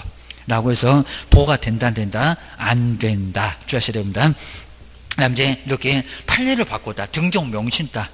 등기용 명신따 이제 신탁자가 사서 수탁자한테 바로 등기를 넘겼을 때 예전에는 횡령죄가 성립한다고 했습니다. 근데 지금 횡령죄 주장이 된다 안 된다? 안 된다. 바로 횡령죄 주장은 안 되고 자 뒤로 한번 넘겨보셔야 됩니다. 그렇게 해서 이제 조금 내용이 좀 간단하게 나오는데 하여튼 등기형, 계약형 우리 바로 이제 요런 이제 판서 내용들은 꼭 정리해 놓으시면 될 것 같습니다. 바로 이제 먼저 이제 내용들에서 이제 신탁자, 수탁자, 형벌도 우리 시험 문제 많이 내봤었습니다. 먼저 5년야의 징역. 5년야 징역 얻어 맞을 수가 있습니다. 그리고 금액이 얼마라고요? 벌금 3억이라고 바꿔본 적도 있었습니다. 얼마? 2억. 아니 또 1억이라고 바꿀 겁니다. 아니요. 5년에 2억. 신탁했던 사람 2억을 벌금으로 얻어맞을 수가 있습니다. 집 하나 팔아야 된다. 이 정도로 10만 정도로 제재 얻어맞습니다. 2천이 아닙니다. 2억 이렇게 얻어맞습니다. 그리고 명의정말 괜히 받아주면 안 된다는 겁니다. 친구가 받아줘 해갖고 받았더니 이제 1억 깨집니다. 3년이야 징역에 1억 원이야 벌금을 얻어맞을 수가 있다는 겁니다. 벌금이 엄청나요. 그 다음 이제 여기도 우리 개업공인주사가 신탁자를 교사했다. 수탁자를 교사했다. 방법을 알려줬다는 겁니다. 그럼 5년에 2억 똑같이 얻어맞습니다. 수탁자 방법을 알려주면은 3년에 1억. 교사자 같은 경우도 징역벌금이 그대로 있습니다. 큰 문제가 되니까 방조죄는 없어졌지만 교사죄는 그대로 있다는 겁니다. 조심하시라. 하다 명신탁만큼은 절대로 시험장 나오자마자 이제 머리 크게 흔들어갖고 다 잊어먹어야 됩니다. 안 그러면 큰일 납니다. 과징금, 징역벌금 말고 밥상 3개입니다. 30%. 요거 이제 금액하고 기간 해갖고 5, 10이나 15 해가지고 구간도 있습니다. 그 구간 뭐 자세히 안 물어볼 건데 30%의 과징금. 그리고 또 실명 등기 끝까지 안 하네. 그럼 이행강제금 때릴 거예요. 이행할 때까지. 근데 계속 때리는 거 아니고 첫 번째 과징금 부과율부터 아까 30% 그거 얻어맞고도 또 실명 등을 또 안 한다는 겁니다. 1년 이내. 그럼 얼마라고요? 10%. 그럼 이제 두 번째 이행강제금 얻어맞고도 또 실명 등기 안 한다. 이행강제금은 이제 두 번째다. 얼마다? 20%. 10%, 20% 요거 바로 징역벌금을 이렇게 여기는 이제 강제금을 이행강제금을 얻어맞을 수 있다는 겁니다. 이행강제금은 두 번 정도로 이제 끝내야 합니다. 끝낼 수밖에 없는 게 2억 얻어맞았지. 과징금 30% 얻어맞았지. 거기다 10%, 20%또 얻어맞았지. 더 이상 때리면 죽습니다. 그러니까 여기서 멈춰. 이행강제금 20%에서 완전히 끝낸다. 주셔야 됩니다. 그 정도. 자, 그러고 나서 이제 그 판례 내용들만 한번 간단하게 한번 정리를 해 놓으시면 될 것 같습니다. 뭐 이런 것들은 어렵지 않고, 입니다. 우리 이제 우리 필기 쪽에서 이제 정리를 좀 잘 해주실 것 같습니다. 신탁자 효력이 어떻게 되고 찾아오는 방법이라든지, 그리고 횡령죄 있다 없다 이런 게 정리가 꼭 돼야 됩니다. 1차도 나오고 2차도 무조건 나오고 꼭 기하셔야 됩니다. 그다음에 경매는 어렵진 않고요. 경매는 이제 특히 이제 절차 정도에서 하나 정도가 나온다. 그리고 거기 뭐 경매가 지금 사경매, 공경매 이런 것들은 아예 우리 문제감은 아예 아니고, 그리고 공매 같은 경우도 이제 지금은 크게 뭐 문제감으로 안 치고 그냥 경매. 특히 이제 입찰 보증금 얼마, 항고 보증금 얼마, 차순위 매수 신고 어떻게 한다. 이런 거 위주로. 그다음 이제 뭐 경매하고 공매 뭐 주요 특징이 나오는데 공매. 지금 공매는 아예 그냥 아니다시피 하니까 뒤로 한번 넘겨보실까요? 뒤에서 이제 158페이지에서 이제 여기도 주요 특징, 뭐 유익부동산 공매, 그 다음에 고정자산 공매, 요거 뭐 꼼꼼하게 거의 낼 일은 아예 없고요. 그 다음에 공매를 우리가 뭐 대응하는 경우는 아예 없을 정도입니다. 그래서 아예 시험 문제 가면서 거기 내지는 않고요. 그리고 가끔씩 내봤던 것은 4번의 압류부동산 공매. 근데 이 압류부동산 공매는 공매가 안전한데 압류부동산 공매만큼은 경매하고 똑같은 성격을 갖고 있습니다. 그러니까 여기는 위험해. 그러니까 권리분석도 낙찰자가 직접 해야 된다는 겁니다. 우리가 권리분석해주고 50만 원 받는다. 압류부동산 공매는 아주 위험하니까 여기는 우리가 좀 들어올 수 있다라고 생각해 주셔야 됩니다. 나머지는 크게 뭐 어려움이 없을 거고요. 권리분석도 직접 낙찰자가 해야 된다라고 주요 특징 이런 것만 조금 정리를 해 놓으시면 될 것 같습니다. 그다음 이제 제일 아래줄에 토지 거래 허가가 배제된다. 우리 시험 문제 나왔을 때는 이런 게 시험 문제에 나온 적은 있었다. 경매하고 완전 똑같습니다. 압류부동산 공매도 위험한 대신에 토지 거래 허가는 안 받아도 돼. 허가를 받으라고 하게 되면 허가가 15일이니까 매각 결정이 7일밖에 안 된다는 겁니다. 요거 아마 날짜가 없어서, 날짜가 너무 촉박해서 허가 받아라 그러긴 좀 어려울 겁니다. 그래서 이제 토지 거래가 안 받아도 돼 라고 기억을 좀 해주셔야 됩니다. 그 다음 이제 159페이지 여기서부터가 이제 우리 시험 문제 가면 임의경매 강제금에도 거의 뭐 시험 문제 가면 안 내는데, 먼저 임의경매는 저당권, 그 다음 전세권, 그 권리 안에 이미 그 개념이 나올 겁니다. 그 권리 안에 경매를 신청할 수 있는 권리가 이미 있고요. 그리고 채권자가 임의대로 돈을 안 갚거나 약속을 안 지키면 임의대로 경매를 신청할 수 있는 경매가 임의경매. 채권자 임의대로 알아서 경매를 신청할 수 있다. 그래서 이제 임의경매라고 합니다. 판결문이 필요 없다. 이런 게 바로 임의경매라고 합니다. 두 번째, 근데 강제경매는 차용증이나 그리고 보증금 같은 경우는 바로 안 된다는 겁니다. 요거는 판결문을 얻어서 경매를 신청할 수가 있습니다. 그리고 이제 디귿번에 집행권은, 이렇게 이제 집행할 수 있는 권한이 있어야 된다는 겁니다. 뭐 시험 문제가 나오면 다음 중에서 집행권한이 아닌 것은 이렇게 조금 내볼 만한데 거의 뭐 문제를 안 내고요. 그리고 확정된 이행 판결, 형성 판결이나 확인 판결은 안 되고요. 돈 달라는 이행 판결이 대상입니다. 그 다음에 가집행 선고부 판결. 먼저 가집행 선고부 판결 해서 이제 판결문 받기 전에 가집행, 뭐 가처분 같은 거 해서 꼼짝 못하게 한 다음에 판결문 받는 거. 그게 이제 가집행 선고부 판결이고요. 그리고 지급명령 한 2주 만에 결정문이 나오면 경매를 신청할 수 있다는 겁니다. 판결문이 좀 늦을 것 같으면 빨리 받고 싶으면 지급명령 신청을 하라는 겁니다. 그 다음 이제 각종 조서, 재판 진행 중에 화해를 했는데 돈을 안 주네, 그럼 경매를 신청할 수 있어요. 판결 말고도 조서도 집행공이 된다. 그입니다. 그 다음 이제 2번에서 이제 강제 집행을 승낙했다. 바로 공증된 금전채권문서. 그러니까 차용증에다가 공증을 받아도, 공증의 사무소 가서 공증인 받아도 집행권이 될 수가 있습니다. 판결문 줘서, 그다음 지급명령, 그 다음에 공증된 금전채권문서, 이런 게 이제 집행권이 될 수가 있다는 겁니다. 확정일자 이런 거는 안 되겠지. 주의를 하셔야 됩니다. 그 정도 해놓고 이제 뒤로 한번 넘겨보실까요? 그 다음에 강제경매, 임의경매, 이거 많이 안 중요하니까요. 그 정도.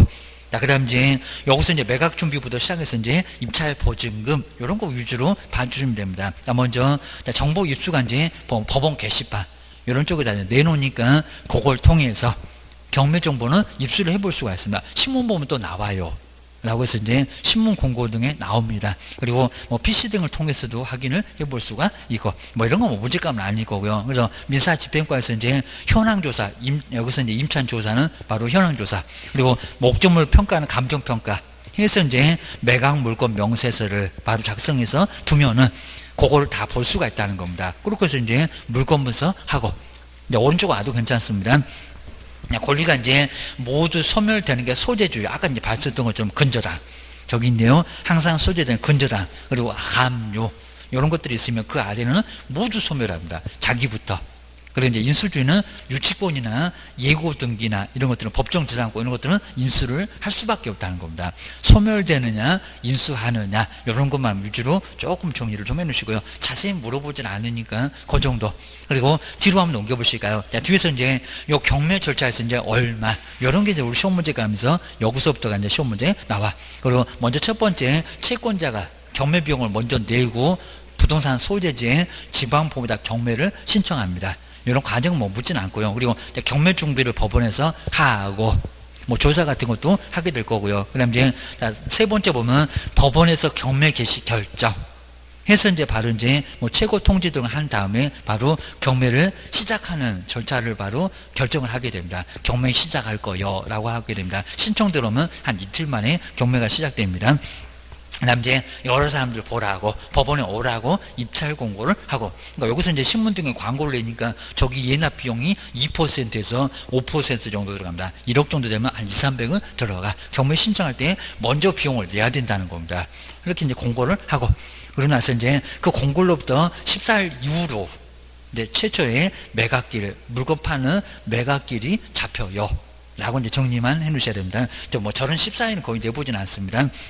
그다음에 경매 물건을 열람 다 해볼 수 있는 게 바로 매각기일, 입찰기를 이제 매각기라고 하는데 7일 전부터 장부 같은 거 비치를 하고 우리 이제 그 사이에 현장을 얼른 가봐서 물건이 어떤 건지 조사를 하고 그다음 이제 여기서입니다. 최고가 매수 신고인이 나올 건데 여기가 이제 저기 보증금 바로 최저 매각 가격의 10%를 내면은 거기서 이제 입찰을 볼 수가 있어요. 근데 자꾸 이제 저 보증금의 일화를 신고가라고 자꾸 엉뚱한 소리 합니다. 아니요, 최저가 10%를 내면 입찰을 볼 수가 있다는 겁니다. 저기서 입찰 보증금을 가장 시험 문제 많이 물어봅니다. 입찰 보증금 최저가의 10% 꼭 주셔야 됩니다. 그리고 이제 가장 많이 쓰는 사람 최고가 매수 신고일, 그리고 그 사람이 안 낼 걸 대비해서 차순위 매수 신고일, 이런 사람들이 바로 나오게 됩니다. 거기 안 나오면은 새로운 매각이 실시가 될 거고, 저기 이제 유찰 해서 이제 새매각이 20%나 30% 깎아서 다시 내놓습니다. 그래서 이제 새매각 진행이 되고 그입니다. 그다음에 최고가 매수 신고인이 딱 나오면요, 그 매각길로부터 7일 이내, 우리 농지 같으면 여기서 농지 취득 자격증이 꼭 필요합니다. 매각 결정기일, 매각 낙찰자를 결정하는 기일, 그 7일 이내 지정 옆에다가 농지 그러면 농지증 꼭 필요하다고 그거 가끔씩 물어봅니다. 농지증은 매각 결정 기일까지는 첨부를 해야 된다는 겁니다. 그럼 한 일주일 정도 있으니까 시구읍면에 가가지고 4일 동안에 농지 취득 자격증명 경영계획서 4일이면 발급되니까 얼른 떼서 내야 된다는 겁니다. 안 그러면 거기서 보증금이 날아갑니다. 자, 몇 천만 원 걸어놨을 건데 그거 법원에서 꿀꺽은 안 하는데 배당할 때 아예 배당 재산에 포함시켜버린다는 겁니다. 조심해야 됩니다. 그다음 이제 낙찰자가 나왔다. 거의 다 허락이 결정되니까요. 그래서 매각 허가. 그럼 그 매각 허가에 대해서 불만이 있으면 거기도 보증금을 내야 된다는 겁니다. 여기 이제 항고 보증금. 항고 보증금은 낙찰 대금의 10%입니다. 그거 꼭 주의를 하시고. 자, 그 다음 이제 그 아래쪽에 이제 돈을 내면은 바로 돈 내자마자 소유권 이전이 됩니다. 소유권 바로 이전 등기가 아니라 정말 대금 납부로 소유권 취득. 바로 소유권을 취득하게 되면 187조가 돈 내면 소유권 취득이다. 그 소리 합니다. 근데 돈을 안 내면은 다시 매각. 그러니까 다시 매각을 새매각 그러면 안 된다는 겁니다. 새로운 매각은 신고가 없어서 나온 게 새매각입니다. 여기는 잔금을 안 내서 잔금의 지읒자, 재매각의 지읒자. 신고가 없었다. 신고의 시효자하고 새매각의 시효자입니다. 발음이 약간 유사해요. 신고 없으면 새매각이고 잔금 안 내면 재매각이요. 라고 주의를 해주셔야 됩니다. 그것도 이제 거의 안 내보긴 하지만요. 그리고 소유권 이전 등기, 취득세 등을 내고 소유권 이전 등기 촉탁을 하게 될 건데 여기는 소유권 이미 저기 아까 대금 납부 소유권 이미 취득했다. 그리고 건물을 안 넘겨주면 인도명령 신청해서 나중에 끌어낼 수도 있다는 겁니다. 근데 6개월 이내에 6개월 지나면은 명도소송을 가야 된다는 겁니다. 아주 골치 아파지니까 가스통 붙들면 모조라 아주 나이타 줘야 됩니다. 아주 불 붙여서 아주 죽으라고 할 정도로 해도 괜찮다는 겁니다. 가만 놔두면 큰일 나. 주셔야 됩니다. 그 다음에 옆에 이제 163페이지가 이제 입찰에 참여할 수 없는 사람, 이런 것들은 뭐 잘 안 나오기는 하니까 조금 한번 정리를 좀 해놓으시고요. 그리고 배당. 우리 배당에서 이제 저런 우선순위나 이런 것들은 거의 민법 쪽에서 조금씩은 나오고 어렵지는 않고 한번 뒤로 넘겨보셔야 됩니다. 이제 배당 순서가 쭉 나오긴 하는데 우리 프린트물에도 있으니까 좀 이따가 한번 봐볼 거고요. 그다음 이제 옆에 이제 165페이지에서 민사집행법 아주 예전에 요건 2002년 거니까 지금은 안 봐도 돼요. 요거 뭐 시험 문제 가면서 뭐 나오지는 않는 것들입니다. 아주 오래전에 바로 바뀐 거. 그래서 이제 세매가 요게 이제 뭐 신고가에 얼마다 예전에는, 지금은 최저가에 얼마다 이렇게 바뀌었던 게 요거 2002년 뭐 지금 나올 일은 아예 없으니까 예전에 경매제도하고 지금은 조금 달라졌다라고 생각을 해놓으시면 됩니다. 요건 안 봐도 돼. 그입니다. 그다음에 뒤로 한번 넘겨보시고요. 자, 9번까지는 정말 안 봐도 괜찮습니다. 그리고 이제 167페이지가 매수 신청 대리. 여기도 이제 한 문제가 반드시 나오는데요. 꼭 이제 공인주소법하고 정말 비교해서 자주 나오니까 여기는 꼭 보셔야 됩니다. 특히 이제 그 매수 신청 대리권의 그 범위, 이런 범위는 우리가 이제 매수 신청에서 뭘 하냐고 이런 것도 시험 문제 가면서 자주 언급했었다는 겁니다. 먼저 첫 번째, 매수 신청 보증의 제공이 입찰 보증금 내는 것을 바로 이제 매수 신청 보증의 제공 그렇게 얘기합니다. 우리가 돈 내는 거 아까 최저가의 10%를 내야 경매를 입찰을 볼 수가 있다는 겁니다. 그래서 의뢰인 쪽에다가 의뢰 받고 우리가 가서 돈 내고 하는 것을 매수 신청 보증 제공 그럽니다. 그리고 입찰표 16절 양식이 있습니다. 누가 낙찰 받고 그 사람 누구고 이렇게 써내는 것을 입찰표라고 합니다. 그게 바로 매각기일 때 하는 거고요. 그다음에 차순위 최고가 말고 차순위 매수 신고인 됐으면 그거 신고할 수도 있을 거고요. 의뢰인이 부탁을 하면은. 그 다음 이제 네 번째는 낙찰 못 받았을 때는 그 10% 내놓은 돈을 찾아올 수 있겠죠. 그 소리가 이제 매수 신청 보증을 돌려줄 것을 신청을 하는 거. 그냥 봉투째 받아옵니다. 그러니까 이제 첫 번째 1번은 돈 내는 거. 4번은 돈 찾아오는 거 이런 것들을 당연히 할 수가 있고요. 그 다음에 5번은 공유자는 우선 매수를 먼저 할 수가 있습니다. 내가 먼저 살게요. 낙찰자가 나왔는데 공유자가 내가 먼저 살게요. 우선 매수할 수 있다는 겁니다. 이런 것들은 가끔씩 문장 언급합니다. 그 다음에 임대주택은 다른 주택은 안 되는데 임대주택은 거기서 살고 있는 임차인이 우선 매수를 먼저 할 수가 있다는 겁니다. 기초생활 수급자 이런 사람이겠죠입니다. 그 다음에 7번째 공유자 우선 매수나 아까 보셨던 차순위 매수 신고를 안 하는 거 아까 한 거였는데 안 하는 거 이런 것들을 바로 할 수가 있습니다. 딱 7개. 그러니까 이게 매각기일 때 하는 것들입니다. 모두 항고 이런 것들은 아니고요. 항고 보증금 납부라든지 그리고 특히 이제 인도명령 같은 건 여기 대상이 아닙니다. 인도명령 신청은 법무사 그건 경매가 다 끝나고 나서 물건을 안 돌려주니까 한다는 인도명령 신청 그런 거는 대상이 아니라고 합니다. 인도명령 또는 항고 보증금 납부 이런 것들은 아니요 라고 주의하셔야 됩니다. 그다음 우리 시험 문제가 매수 신청 대상물하고 중개 대상물은 다르다 이렇게 한번 나왔습니다. 다르다? 아니다. 똑같습니다. 경매 대상 물건이나 뭐라고요? 공인주사법에 중개 대상물 뭐한다? 거기 똑같잖아요. 5개 모두 정말 똑같습니다. 나무도 경매로 나오고 공장재단, 광업재단도 경매로 나온다 안 나온다? 나온다. 같다. 중개상물하고 매수 신청 대상물은 뭐한다? 같다. 그냥 같다라고 꼭 표시해 놓으시면 될 것 같습니다. 그것도 시험 문제 나온 적이 있었다. 보셔야 됩니다. 그리고 뒤로 넘겨보실까요? 근데 경매에 관한 실무 교육은 먼저 받고 시간도 좀 다릅니다. 그리고 보증 설정, 특히 2번, 거기 이제 3번, 3번은 꼭 주의하셔야 됩니다. 우리 중개업에서 공인중개사법에서는 먼저 등록 신청할 때는 보증 설정했다 안 했다 안 했다. 근데 경매 쪽에서는 먼저 보증 설정합니다. 이게 시기가 다르다고 자꾸 주의하셔야 됩니다. 3번, 특히 3번 주의하셔야 됩니다. 공제에 먼저 가입하거나 보증보험에 가입하거나 공탁을 먼저 해야 매수 신청 때 등록을 할 수 있다는 겁니다. 여기 먼저 합니다. 그러니까 등록 신청 때 먼저 보증 설정 해야 되고요. 근데 공인주사법에서는 그런 거 안 나오잖아요. 거기 지금 쭉 5번까지 나오는데 보증 설정 없다. 근데 경매 쪽에서는 보증 설정 먼저 해야 된다.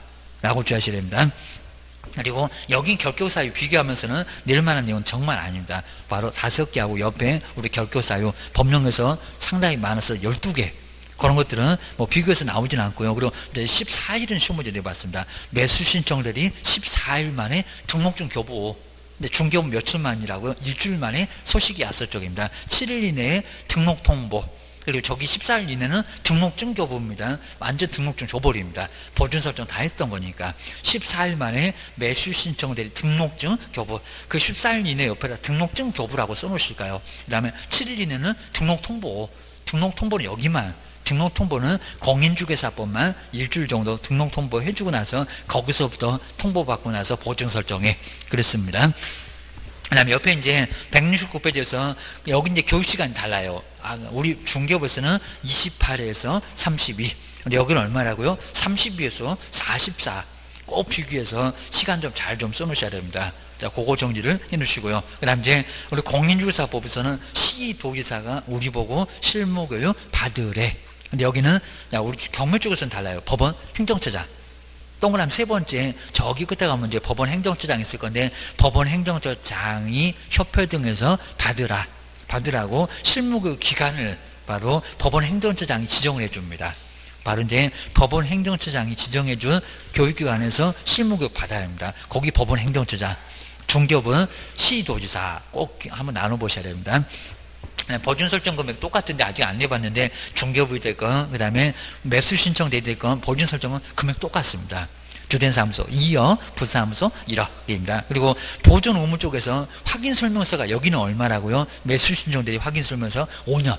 거기 5년 꼭 밑줄을 보시고 거의 안 내봤는데, 그리고 중개주상 확인 설명서는 3년. 저는 보존기간 저 3개는 안 내볼 수가 없고 매년 나오고, 그리고 여기 이제 매수 신청대리에서 영수증이 있어요. 영수증 보존 안 하는데, 그리고 중개부서는 아예 영수증 자체가 아예 없고, 확인설명서 소식에다가 중개보수 썼으니까 영수증이 없다. 근데 매수 신청대리는 영수증이 따로 소식이 있다는 겁니다. 그거 써서 주고 보존기간은 없는데 써서 줘라. 저것만 바로 3개 있었던 5년만 조금 눈여겨서 보시면 됩니다. 한번 뒤로 넘겨보시고요. 그 다음에 나머지는 이제 거의 볼 거 없는데, 그리고 확인 설명에서도 여기 이제 경제적인 가치나 3번, 저것도 시험 문제 언급했습니다. 경제적인 가치. 그 다음에 4번처럼 아까 이제 인수냐 아니면 여기 이제 인수냐 아니면 소멸이냐, 저런 것들을 설명을 해야 되니까 4번. 우리 경매 쪽에서는 소유권을 취득할 때 인수 아니면 이제 부담, 인수 부담 이런 것들을 설명을 좀 해야 될 겁니다. 3번도 이미 시험 문제 내봤고, 경제적 가치, 경매는 싸게 사니까 얼마 정도로 경제적인 가치가 있냐. 그리고 오른쪽에 이제 수도권 토벽에 거치하면서 일기 썼다, 이런 것들을 많이 봤었고, 약간 다르구만 맞습니다. 우리 금쟁이 매매할면 초과 판단하고, 경매는 여기 경매를 읽어보면 금방 알 수가 있는 금쟁이 한번 보시고요. 그 다음에 이제 오른쪽에 보수 감정가의 얼마, 그 다음에 최저 매각 가격의 얼마, 좀 이따 우리 분점을 볼 건데 그 정도. 그 다음에 이제 오른쪽에 지도 감독은 한 번도 거의 내본 적은 거의 없는데 법원 행정처장이 협회를 감독하고요. 그 다음에 지방법원의장은 우리 매수신청대리 바로 우리 개업공인사를 감독을 합니다. 다릅니다. 법원 행정처장이 오히려 협회를 감독하고요. 지방법원의 장이 아니라. 그리고 지방법원의 장이 우리가 거기다가 등록 신청하니까 우리 지방법원의 장이 개업공인주사를 감독해요. 거기다 법원 행정처장 그러면 안 되고, 지방법원의 장이 우리 개업을 바로 감독. 그리고 협회는 법원 행정처장. 꼭 한번 눈여겨보셔야 됩니다. 이렇게 나눠졌더라 생각하셔야 됩니다. 아직은 안 해봤고, 그게입니다. 그다음에 뒤로 한번 넘겨보실까요? 그리고 자, 우리 개업이 사망했을 때 등록 좀 반납해라. 자, 그런 게 바로 경매 쪽은 또 나와요. 우리 중개부는 그런 게 안 나오고. 그 다음에 업무정지는 한번 내봤습니다. 자, 업무정지가 얼마? 우리 법령에서는 6개월 이하인데 여기는 아주 독특하게 1월 이상, 그리고 2년 이하입니다. 그러니까 업무정지가 훨씬 더 길 수가 있습니다. 바로 어디가? 경매가 상당히 좀 길 수가 있다. 딱 요렇게만. 그리고 이제 뭐 명칭 등의 표시 등은 아직은 거의 안 내봤는데 그 정도 선에서 한번 봐주시면 될 것 같습니다. 이렇게 중개업하고 좀 차이가 나는 것들 참고만 좀 해주시면 됩니다. 자, 그 다음 이제 우리 프린트물 한번 마지막으로 한번 여기 이제 정리할 수 있는 내용들 여기 조금 다 있으니까 다시 한번 정리를 좀 잘 해놓으시고요. 주택임대차가 되건 상가건물 임대차가 되건 각각 하나씩 1차에도 하나씩 분명히 나오고 법령에서도 꼭 하나씩 나옵니다. 자, 주택임대차. 먼저 주거용 건물의 전부, 그리고 일부도 적용된다고 했습니다. 일부는 적용 없다 X. 그리고 옥탑박도는 적용됩니다. 미등기 무허가 다 적용돼. 법정지상권도 미등기 무허가 괜찮아. 입니다. 아까 봤네요. 서울은 6억 1,000으로 달라졌어. 일정 금액을 초과를 하면은 이 상가 건물 임대차가 원칙은 적용된다 안 된다? 안 된다. 거기 X에다가 꼭 동그라미 칠까요? 서울 6억 1,000만 원 넘어가면 콧물도 없다. 5억 넘어가면 3억 9천, 2억 7천. 이렇게 금액을 꼭 4개, 그 4개 금액은 달라지면서 정말 시험 문제 안 물어볼 수가 없을 겁니다. 이제 완전 달라졌어. 조심해야 돼. 조심해야 됩니다. 그 다음 대학력 보실까요? 대학력 꼭 다음 날이래. 아주 귀장 떨어져라 다음 날 외쳐야 됩니다. 열쇠 받고 전입신고 한 날이 아니라 한 다음 날. 꼭 시험 문제도 다음 이런 문장이 꼭 빠졌는지 꼭 눈여겨보셔야 됩니다. 그리고 열쇠 받고 여기 이제 영업일 건데 사업자 등록 신청 하면은 저기다 시군구청에서 사업자 등록 이렇게도 내본 적이 있었다. 세무서에서 사업자 등록하면 당일이 아니요 다음 날. 그리고 최우선 변제는 확정일자가 필요할까요? 필요할까요? 대학력권 2가지 외에 확정일자 필요하다 필요하지 않다. 최우선 변제는 필요 없다. 먼저 확정일자 왜 늦은 걸 들이대. 확정일자 X 거기다 동그라미를 쓰고, 여기는 소액이면은 여기는 선후를 가리지 않습니다. 거기 다 맞는 문장. 선도 제끼고 후도 다 제끼고 국세도 제끼는 데입니다. 사람 목숨이 중요하지 세금이 그렇게 중요한 얘기입니다. 거기는 선에다가 동그라미 해놔도 괜찮습니다. 선으로 가리지 않고 가장 먼저 안 죽으면 뛰어내릴 거예요. 자살 방지건 죽지 말아라 돈입니다. 그럼 주택은 얼마라고요? 2분의 1. 근데 상가가 달라졌다는 겁니다. 옛날에는 3분의 1이었는데 지금 얼마다? 2분의 1. 둘 다 똑같이 2분의 1. 2분의 1 안에서 최우선 변제에 받을 수 있다는 겁니다. 줄 서는 사람이 너무 많아. 그럼 어쩔 수 없다. 1억이면 5천만 원 안에서 최우선 변제해 줄 거예요. 부족하면 안 분배 당할 거예요. 요 소리 합니다. 그리고 이제 우선 변제 볼까요? 저 최우선 변제 받기가 어려워. 그럼 줄 서서 기다려야 돼. 자, 그럼 여기는 확정일자까지 필요해요? 필요하지 않아요? 필요해요. 그 날짜가 꼭 있어야 됩니다. 그래야 줄 서서 배당 받을 수가 있습니다. 근데 확정된 날짜가 있네요. 그 우선 변제는 선 그리고 후 중에서 다인가요? 아니면 하나만인가요? 선한테 꼼짝할 수 있다 없다? 없다. 뭐라고죠? 후순위 걸리지 않대만 항상 우선해서 배당받을 수 있다는 겁니다. 항상 그래서 확정일자는 후순위. 날짜가 있으니까 후순위에게만 우선이라고 꼭 하셔야 됩니다. 하여튼 다른 여기서는 선순위한테는 꼼짝 못한다. 주셔야 됩니다. 확정일자 볼까요? 주민센터에서만 가능하다. 이렇게 시험문제 내본 적 있습니다. 아니요. 공정인 사무소도 되고 관할도 없구만 등기소도 되고. 그래서 공정인 사무소는 좀 1,000원이라서 약간 수수료가 약간 좀 비싸도 주민센터 600원이니까 등기소도 입니다. 하여튼 뭐 금액은 안 물어볼 건데 하여튼 여기는 수수료가 좀 들어가. 옆에 이제 확정일자 날인데 어디라고요? 세무서장입니까? 시공구입니까? 시공구 가면 안 돼. 세종시장님한테 사업자 등록 신청하러 왔습니다. 그러면 아주 여기 이제 한정치산을 취급합니다. 안 돼요, 입니다. 오늘 같은 날 가면 또 날구지한다고 할 겁니다. 바로 세무서장한테 가야 됩니다. 사업자 등록도 거기, 확정일자도 거기 가서 받으세요. 계약서 들고 세무서를 가라는 겁니다. 그래야 확정일자 받아 주셔야 됩니다. 전속기간, 주택은 얼마라고요? 2년도 못 살고 나가라. 아주 2년 전이라고 살아라. 얼마? 2년. 그 다음 이제 상가는 얼마래요? 상가는 1년, 그죠? 1년입니다. 손님들이 욕하지 말아라. 그입니다. 묵시적 갱신. 기간 다 끝나가는데 아무 소리 없네. 앞쪽은 임대인 거네요. 6개월에서 1개월. 뒤쪽은 임차인 거네요. 1개월 전까지 나간다 소리 없지. 올려달라 소리 없지. 니네 불만 없나 봐. 근데 마찬 여기는 임차인만. 임대인 그러면 안 됩니다. 임대인도 소멸 통과할 수 있다. 아니요, 안 된다니까요. 임차인만 골라먹는 재미가 있다고 했습니다. 통과할 수 있는데 얼마 후에 보증금 말이나 시간은 달라는 겁니다. 얼마 후에 하겠다고요? 3월입니다. 자, 그럼 이제 거기다 이제 다시 볼까요? 자, 먼저 주택은 묵시적 갱신되면 몇 년으로 갱신된다고요? 최단기가 2년. 또 욕하고 살아라. 그리고 옆집 보니까 더 싼 집이 있다는 겁니다. 얼마 만에 소멸 통과하고 옆집으로 갈 수 있다? 3월. 하여튼 둘 중에서 골라먹는 재미가 있다는 겁니다. 그만한 집이 없으면 2년, 옆집에 더 싼 집이 있으면 3개월. 그래서 본지금이나 3개월 만에 마련해 주세요. 그입니다. 상가 보실까요? 상가의 묵시적 갱신은 얼마래요? 1년. 그냥 최단기간씩 가버립니다.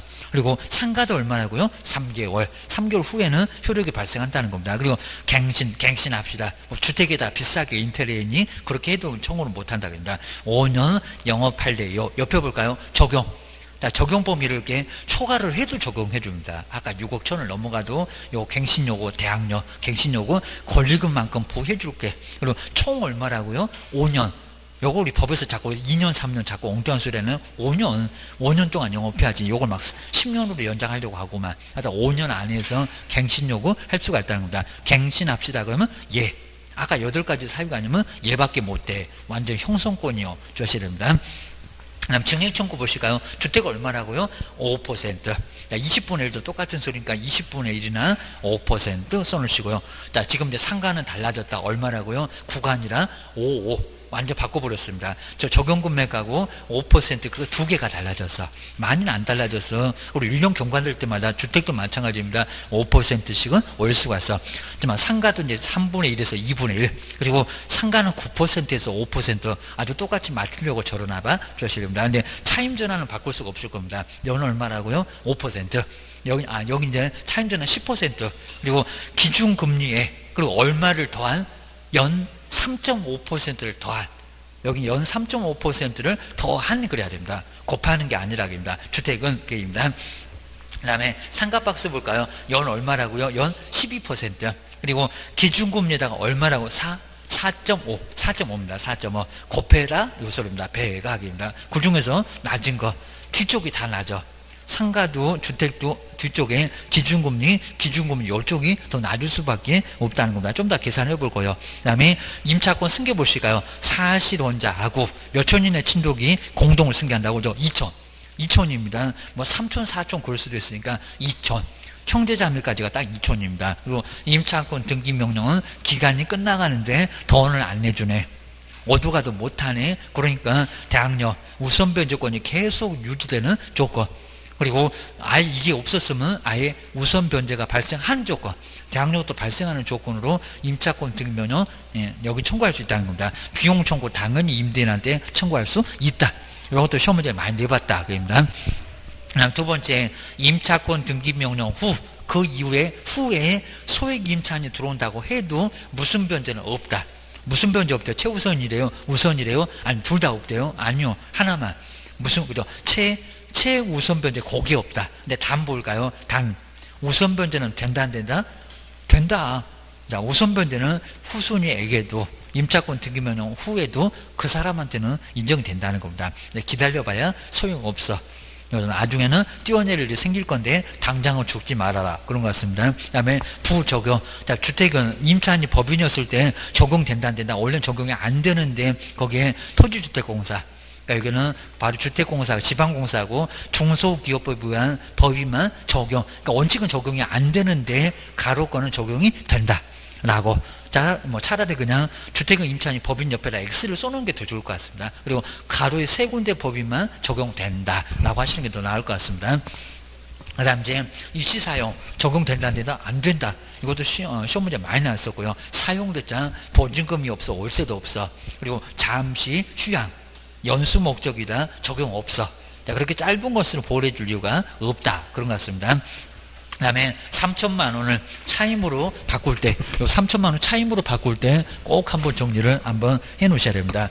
먼저, 여기 이제 문제가 나와 있는데, 요 문제 보셔야 됩니다. 먼저, 우리 주택에서, 그리고 상가 쪽에서 요 보증금을 3천만 원 이렇게 빼주고요. 안 빼줘도 되는데, 3천만 원 빼주고 나서 요걸 월세로, 그러니까 여기 이제 보증금이니까 월세를 얼마로 밟고 오냐. 갑자기 막 30만 원, 아니면 여기다 막 25만 원, 그리고 여기다 무슨 여기서 한 20만 원, 이렇게 월세를 바꿀 수 있냐고. 3천만 원 빼주고 나서. 그러니까 여기 보증금에서 차임으로 전합니다. 보증금에서 요걸 빼주고 나서 월세로, 차임으로 전환할 때, 제한을 둔다는 겁니다. 너무 심하게 바꾸지 말어.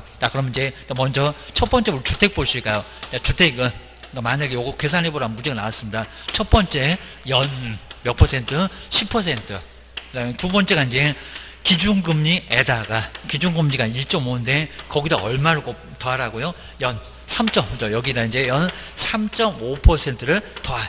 옛날에 1.25 있을 때는 골치 아팠는데, 여기는 1.5니까, 여기는 편해졌습니다. 5%입니다. 여기서 이제 여기가 5%, 연 5% 한번 생각해 보셔야 됩니다. 그럼 이제, 먼저, 여기가 이제 3천만 원인데, 연 10%는 3천에다가, 얼마를 곱하라고요? 10%. 요 10%를 곱하고 나서, 그리고 이게 1년이죠. 그럼 얼마로 다시 나누라고요?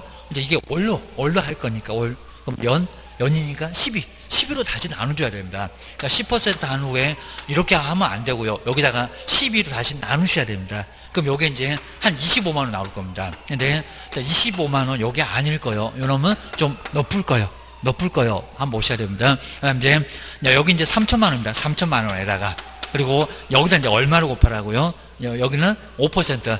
5% 곱했는데 여기도 1년의 개념입니다. 1년. 여기 연이니까. 그러면 이게 월로 지금 12번 나눠서 받을 거니까 얼마로 다시 나누라? 12. 꼭 12로 나눠야 됩니다. 12로 나누면 요게 이제 한 12만 5천 원인가 이렇게 나올 겁니다. 이런 식으로 30만 원 택도 없다는 겁니다. 그리고 단 13만 원도 안 됩니다. 12만 5천 원. 이 안에서 중액을 할 수가 있다는 겁니다. 근데 둘 중에서 낮은 거였죠. 요놈이 낮은 게 아니라 요놈이 낮아. 낮은 금액은 요걸 적용해야 된다는 겁니다. 그러니까 우리가 계약서 쓸 건데 3천만 원 빼주면 월세로는 12만 5천 원으로 바꿔야지. 요걸 만약에 13만 원 합의를 봐도 안 되고 15만 원, 20만 원 절대 안 된다는 겁니다. 무조건 싸게는 해줄지 몰라도 12만 5천 원 안에서 바로 차임으로 바꿀 수 있다는 겁니다. 3천만 원 빼주면 매달 12만 5천 원씩 내라 라고 보셔야 됩니다. 두 번째 이제 상가를 볼게요. 상가는 조금 더 요율이 높습니다. 상가는 첫 번째가 요거 이제 12%. 그 다음에 두 번째는 여기 이제 기준금리에다가 그리고 얼마를 4.5를 곱한 금액 중에서 여기도 낮은. 근데 여기서 이제 기준금리는 꼭 그리고 1.5%로 얘가 달라지면 또 달라질 수가 있습니다. 우리 계속 뭐 지켜보긴 할 건데, 기준금리가 우리 시험장 갈 때는 안 달라질 것 같긴 한데, 한번 보셔야 됩니다. 자, 그럼 이제, 여기 이제 연 12%는 3천에다가, 그리고 얼마로 곱하라고요? 12. 근데 여기도, 여기까지 1년이에요, 1년. 연이니까. 그럼 다시 얼마나 알아? 12로 다시 나눠라. 그러면 여기가 이제 30만원 나올 겁니다. 30만원인데 이 둘 중에서 낮은 거, 요거 아닐 거. 그러니까 시험장에서는 요거 바로 가고, 요거 바로 가야지. 이거 뭐하러 해봐. 세워라, 내오라. 안 됩니다. 요거 보시니까 이제 3천에다가 여기다 얼마를 곱하라고요? 기준금리 1.5. 이거 아주 복잡해. 이거 계산기 없으면 안 될 정도입니다. 그리고 곱하기 얼마? 4.5. 근데 여기까지 4.5가 여기도 아직 1년이야, 연. 그러니까 다시 얼마라고요? 12. 1년은 12달. 12달로 쪼개서 낼 거라는 겁니다. 이거 1년분이 나왔습니다. 그러니까 나누기 얼마? 다시 12로 나눠라. 자, 그러면 16만, 이거 꼭 본인이 나왔는지 봐요. 16만 8,750원. 자, 8,750원. 그러니까 우리 시험 문제에서 정말 3천 나오고, 그럼 바로 여기 정답이 될 겁니다. 그리고 12만 5천, 주택은 더 나왔습니다. 12만 5천 원. 이게 더하면서, 개수도 더 낮아지면서 상당히 많이 낮아진다는 겁니다. 주택은 12만 5천 원. 상가는 16만 8,750원. 요거 꼭 정리를 하셔야 됩니다. 그래서 이제 한 번 정도 이렇게 휴대폰에도 전자계산기 있으니까 뭐 시험장에는 못 갖고 가겠지만은 한 번 정도는 꼭 본인이 한번 해봐야 됩니다. 자, 주택이 왜 12만 5천 원이 나왔고 상가가 왜 16만 8,750원이 나왔나 라고 꼭 해보셔야 됩니다. 거전되는 건 이제 경매 쪽에서도 한 문제가 반드시 나온대요. 자, 앞쪽에 뭐 경매 신청은 잘 안 나올 건데 임의 경매, 강제 경매로 경매 신청. 자, 임의 경매는 저당권 등으로, 그리고 강제 경매는 판결문 등으로 신청하는 게 바로 강제 경매입니다. 그런 거 잘 안 내. 배당 요구 종결까지 배당 요구하고. 그다음 이제 두 번째 물건 조사한다. 현황 조사. 그리고 감정 평가사한테 수수료 주고 감정 평가. 그다음 이제 매각기일, 그리고 매각 결정기일, 낙찰자를 결정하는 기일을 지정해서 신문등에다 이렇게 공고를 냅니다. 이런 것도 잘 안 물어봐. 근데 여기서부터입니다. 중요합니다. 매각기일 때 입찰표 써서 낸다. 아까 대리행위. 그래서 입찰표, 심절 양식 써내는 거. 그 다음에 중요한데, 입찰 보증금은 어떻게 된다고요? 신고 금액이래요. 아니면 최저 매각 가격 정해진 거. 최저 매각 가격의 10%래요. 그죠? 최저 매각 가격. 여기가 시험 문제 정말 아주 압도적으로 많이 나옵니다. 한 10번이면 막 8, 9번 낼 정도로 아주 중요합니다. 보증금도 모르니, 그래갖고 낙찰 받겠니? 그럽니다. 주셔야 됩니다. 금액이 많으면 괜찮아. 적으면 단 한 푼이라도 10원이라도 적으면 낙찰 무효, 입찰 무효, 최고가 무효가 돼버립니다. 그리고 최고가 가장 많이 쓰는 사람, 그리고 차순위 매수 신고인데 어떻게 결정할 건지 시험 문제 한번 내봤으니까 나중에 자세히 볼 거예요. 그리고 내 매수 신고가 없으면 세매각 되는 거예요. 재매각 되는 거예요. 신고가 없다. 세매각입니다. 20%, 30% 낮춰서 깎아서 내놓습니다. 보통 지방이나 옆에 우리 대전 등은 30%씩 막 팍팍 내려버립니다. 엄청 깎여. 그럼 1억짜리가 7천, 한 번만 더 떨어지면 4,900이 되어버립니다. 그 정도 두 번 떨어지면 반토 아래로 가버립니다. 그래서 경매가 무섭다. 그입니다. 매각 결정기, 낙찰자 결정하는 날. 정말 우리 농지는 농지 취득 자격증 여기서 필요하다는 겁니다. 7일밖에 없어. 그러니까 빨랑 낙찰 받자마자 최고가 매수진 건 당장 지금 시국면에 가야 됩니다. 농지증 받으러 그거 안 내놓으면 저 보증금 날아가 버린다는 겁니다. 그 다음에 항고, 낙찰자 결정돼서 불만이 내 어디 판사님한테 버르장 없이 맞짱 뜨냐고. 항고. 근데 항고는 무슨 금액 지금 나왔어. 최저가 아닐 건데 그죠? 누구한테? 낙찰 대금. 왜냐하면 낙찰자한테 불만이니까 낙찰 대금에다가 10%를 항고 보증금을 내라는 겁니다. 그럼 채무자가 항고 보증금 냈다가 이유가 없으면 전혀 몰수합니다. 다른 사람은 이자를 몰수할 건데 상당한 돈을 빼앗긴다는 겁니다. 그러니까 함부로 항고 못하게 하려고 항고 보증금 내라 이 소리 합니다. 주셔야 됩니다. 그 다음에 잔금 납부로 소유권 이전 등기가 아니었습니다. 잔금 납부로 소유권 취득한다. 저것도 옛날에는 많이 내봤어. 지금 너무 쉽다고 안 내. 그 다음에 배당 실시를 한 2주 만에 하는데 실무에서는 거의 1개월이 넘어가고 뭐 저런 걸 안 내고 계십니다. 그 다음에 소유권 이전. 소유권 이전 등기는 나중에 잔금 내고 할 건데 여기가 소유권 취득이 아니다. 그냥 형식적으로 소유권 이전 등기. 그리고 그 후에 인도명령인데 잔금 납부 후 6개월 이내 명도소송이고 그리고 잔금 납부 6개월 이내 바로 인도명령을 빨리 신청해야 된다는 겁니다. 여기서 이제 항상 이렇게 매각길 때 그 다음에 항고보증금 얼마, 그 다음에 최고가 매수신고인, 차순위 매수신고인 어떻게 정하니 딱 거기가 그 매각길로부터 항고까지가 자꾸 나와. 그리고 이제 인도명령도 우리가 신청하는 거는 아니다. 법무사가 해야 된다. 아니면 그 사람이 해야 된다. 라고 보셔야 됩니다. 그 다음 이제 배당 순서 한번 보실까요? 배당 순서가 이제 영순위, 정말 순위도 없다는 영순위. 그리고 사람 목숨이 더 중요해요. 당일수보다 사람, 그죠? 최우선 변제 저게 먼저. 그리고 임금, 애들 지금 쫄쫄 다 굶고 있구만. 3개월분 임금하고 퇴직금 채고 가장 먼저 재보상 건 병원에 누워있구만. 정말 사람 목숨하고 관련되니까 최우선 변제. 1순위.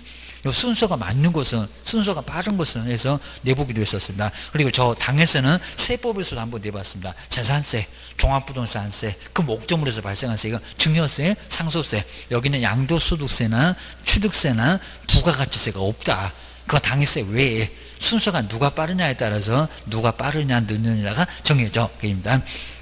3순위 담보물권, 그 다음에 전세권, 그 다음에 확정일자, 임차권 등기명령, 그리고 당일세 외, 당해세 외세금 바로 3순위에 들어가. 그리고 요 4순위는 아까 1순위, 저 1순위 3개월분 넘어간 것, 3년분 넘어간 것들 일반 임금 채권이라고 하는데 그거는 4순위. 4순위 오게 되면 거의 이제 못 받아. 그 다음 이제 5순위가 법정기일이 근저당보다 좀 늦은 조세입니다. 요 이제 법정기일은 신고일, 고지서 발급일, 이런 거 보니 이제 근저당보다 좀 늦으니까 순위가 좀 늦은가 봐. 라고 보셔야 됩니다. 그 다음에 공과금 이렇게 넣습니다. 건강보험료, 그러니까 연금 저런 것들을 아예 안 받을 생각을 합니다. 건강보험료 6순위. 그 다음에 가장 마지막에 순위도 없는 저 가압류. 그러니까 가압류 해봐야 소용없다는 겁니다. 차용증, 대학력 잘못 갖추는 임대차, 이런 것들은 순위 자체에서 완전히 밀린다는 겁니다. 전혀 이제 못 받을 거예요. 입니다. 마지막으로 이것도 이제 한 문제 나옵니다. 그리고 저 매수 신청 대리 등록은 어디, 실무급은 누가 받으래, 그리고 실무급 누가 받는데, 이런 게 아주 중요합니다. 한 문제는 무조건 나와. 한 문제 이상은 또 안 나옵니다. 먼저 매수 신청 대리는 누구한테 등록 신청한다고? 지방법원의장 아니면 법원 행정처장. 저 두 사람 맨날 헷갈리게. 지방법원의 장. 이거 뭐 시험 문제 계속 나올 거고요. 그 다음에 보증 설정 시기는 매수 신청 대리는 다르다는 겁니다. 업무 개시 전, 그게 아니라 언제라고요? 등록 신청 전. 자, 앞쪽입니다. 등록 통지 오기 전에 먼저 보증 설정 경매는 먼저 해야 된다는 겁니다. 중개업은 나중에 했잖아. 그래서 믿을 수 있는지 여기는 등록 신청 전에 먼저 해라. 보증 설정 금액 똑같습니다. 중개업하고 주된사무소 2억, 분사무소 1억, 공인중개사 1억. 부칙은 아예 경매 못하니까 부칙에다가 무슨 1억 그러면 말이 안 되고, 부칙은 경매 그러면 경기 일으킨다고 했습니다. 자격증이 없는 사람이니까 그입니다. 그다음에 여기 이제 또 중요합니다. 실무격은 누가 받으라고 지정한대요. 누구래요? 지방법원장이 아니라 법원 행정처장. 저것들이 자꾸 헷갈리게 됩니다. 법원에 있는 행정처장이 협회 가서 실무교육 받아라 라고 교육기관은 법원 행정처장이 정합니다. 그리고 여기 꼭 주의해서 보셔야 됩니다. 실무교육, 우리 경매는 대표자, 임원사원 다 받을까요? 아닙니다. 딱 한 사람. 누구요? 대표자. 대표자만 법원에 가서 직접 출석해서 경매, 매수 신청되라니까 다른 사람은 아예 안 받습니다. 받을 생각도 아예 할 필요가 없습니다. 그 다음에 경제적인 가치도 확인 설명해야 된다. 그죠? 그 다음에 두 번째, 매수 신청되는 확인 설명서는 3년이래요? 5년이래요? 5년. 그리고 사건 카드도 같이 써놓을까? 사건 카드. 경매는 하나의 사건이라고 사건 카드가 딱 한 장짜리가 있어요. 별로 안 중요한데 걔도 5년이라고. 확인 설명서하고 사건 카드 5년. 그 다음에 권리 분석에서 이렇게 뒷짐지고 말소기준을 걸 찾고 죽느냐 사느냐. 50만 원 정도 죽습니다. 근데 3개까지는 50인데 3개를 넘어가면은 하나다. 아직 한 번도 안 해봤습니다. 5만 원씩 추가. 그러면 5개를 권리 분석했을 때 3개까지가 50이고 2개를 더했네요. 2, 5, 10. 그럼 얼마다? 60, 그죠? 60입니다. 이걸 계산기 두들겨 그러면 안 됩니다. 60만 원. 그럼 만약에 7개를 권리 분석하면 얼마래요? 3개까지가 얼마고? 50이고 4개를 더했네요. 그러면 5, 4, 20이니까 얼마? 70. 70. 이게 산수가 안 되시네. 큰일 났네. 그입니다. 70. 그렇죠. 맞죠. 5, 4, 20. 그렇죠. 5개. 4개. 4개니까 5만원씩 하나다. 5, 4, 20. 50에다가 20이니까 70. 70 맞습니다. 계산 되는 분도 계시고, 안 계시기도 하고 계십니다.